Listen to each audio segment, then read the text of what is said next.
Hear what the Lord is saying. Arise, lay out the lawsuit before the mountains. Let the hills hear your voice. Hear, mountains, the lawsuit of the Lord. Hear, eternal foundations of the earth. The Lord has a lawsuit against his people. With Israel he will argue. My people, what did I ever do to you? How have I wearied you? Answer me. I brought you up out of the land of Egypt. I redeemed you from the house of slavery. I sent Moses, Aaron, and Miriam before you. My people, remember what Moab's king Balak had planned, and how Balaam, Beor's son, answered him. Remember everything from Shittim to Gilgal, that you might learn to recognize the righteous acts of the Lord. What does the Lord require? With what should I approach the Lord and bow down before God on high? Should I come before him with entirely burnt offerings, with year-old calves? Will the Lord be pleased with thousands of rams, with many torrents of oil? Should I give my oldest child for my crime, the fruit of my body for the sin of my spirit? He has told you, human one, what is good, and what does the Lord require from you? To do justice, embrace faithful love, and to walk humbly with your God. The word of God for the people of God. Thanks be to God. So it was about a month ago when you heard the word that I was going to be retiring, and that announcement was made.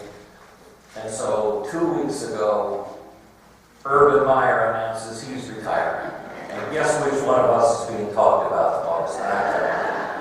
Chad Simon. Well, I don't know if Urban's doing reflecting on his career or what that looks like for a football coach. From what little I know about being a coach, which is next to nothing, it would look like it's fairly easy. You won a national title, you didn't. You won that year's bowl game, you didn't. You beat your arch rival, you didn't. So I don't know if he's reflecting on what it all adds up to, but certainly I've been doing that about my own ministry. What's done, what's undone, what's unfinished. And those are two different things.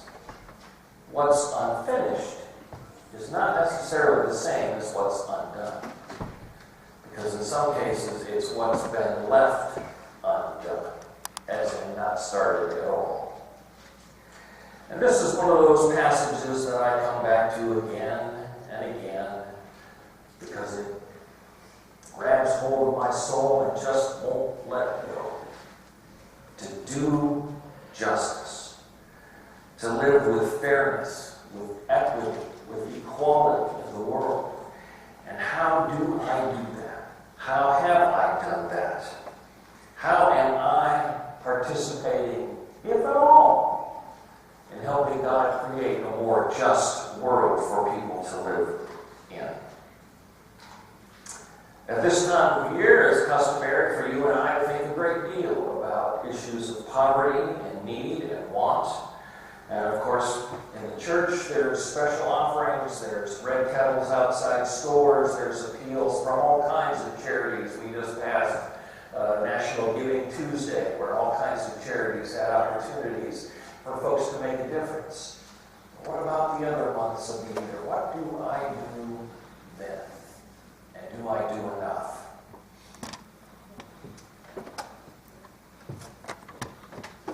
As our church moved to a weekly meal, that was a great celebration. And yet, do we still get at the root causes of what it means to be food insufficient and to be hungry in a world of such plenty? I'm going to read a quote that I came across on the internet and see if anybody can tell me who it comes from, because it's one of my favorite quotes, and the author continues to surprise me. If this is going to be a Christian nation that does not help the poor, either we have to pretend that Jesus was just as selfish as we are, or we've got to acknowledge that he commanded us to love the poor and serve the needy without condition, and then admit that we just don't want to do it. Stephen Colbert. And what does it say about our society when a late-night entertainment host gets it better than some of the folks who lead policy and who make changes in the laws and the rules and how things are played out in this world? So I don't know that I do enough about poverty and about need and about want. There are some other names that have come up in the national consciousness that I know I don't do enough about. And quite frankly, I don't know what to do. And there are names that have become conversant with us like Michael Brown and Trayvon Martin, and here in Cleveland, Tamir Rice. If you don't know those names, they are all African Americans who were killed at the hands of law enforcement officers. I'm the son of a cop, so I'm a law and order kind of guy. I get it. But I don't know that any of them deserved to die for the situations that they were in. I also know that there is this thing, there is a reality called white privilege that I enjoy each and every day in ways that I've never really thought much about until fairly recently, when I've tried to expand some of my own horizons through reading and have come to understand and to perhaps appreciate in new ways just how deep the racism in this culture does reach. And it is real, and it does affect lives each and every day. What does it mean to do justice for immigrants? What does it mean to do justice for those battling addiction? What does it mean to do justice with prison overcrowding, or with poverty, or with ignorance? I just don't know. But I do know the world will change when those who are not oppressed become as outraged as those who are.